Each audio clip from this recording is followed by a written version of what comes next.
আসসালামু আলাইকুম সুপ্রিয় শিক্ষার্থীবৃন্দ, আজকে তোমাদের এই ক্লাসে স্বাগতম। আজকে আমি তোমাদের দেখাবো কিভাবে স্যানিটারি ইঞ্জিনিয়ারিং এর সিওয়ার পাইপের প্রবাহের বেগ এবং প্রবাহের পরিমাণ নির্ণয় করা যায়। চলুন তাহলে দেখি কিভাবে ম্যাথটা সমাধান করা যায়। তাহলে দেখো, একটি 100 সেন্টিমিটার ব্যাসের সিওয়ারের মধ্য দিয়ে প্রবাহ পূর্ণভাবে প্রবাহিত হয়। সিওয়ারের ঢাল 1:400 এবং n = 0.013 হলে প্রবাহের বেগ এবং পরিমাণ বের করো। তাহলে দেওয়া আছে সাইডে d = 100 সেন্টিমিটার।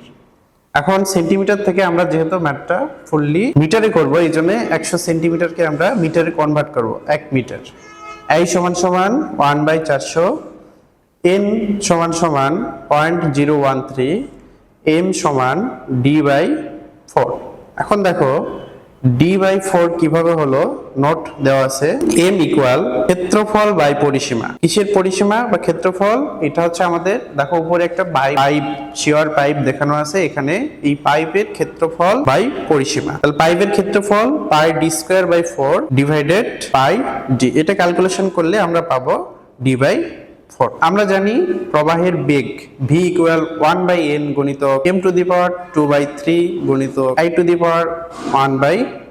ইকুয়াল, আমরা মানগুলো বসাইলেই আমরা পাবো 1.526 মিটার পার সেকেন্ড। প্রবাহের পরিমাণ q = av। a মানে ক্ষেত্রফল, v মানে বেগ। আমরা আগেই v যেটা মান আমরা বের করছি, আর a মানে পাইপের ক্ষেত্রফল π/4 d² গুণিতক v। তাহলে আমরা d মানে তো 1 আমরা জানি, মানগুলো বসাইলে আমরা 1.198 মিটার কিউব পার সেকেন্ড আমরা পাবো। প্রিয় শিক্ষার্থীবৃন্দ, আশা করি ম্যাথটা সম্পূর্ণ বুঝতে পেরেছো। এইরকম নতুন নতুন ভিডিও পেতে আমাদের চ্যানেলটি সাবস্ক্রাইব করুন এবং আমাদের পাশে থাকুন। ধন্যবাদ সকলকে।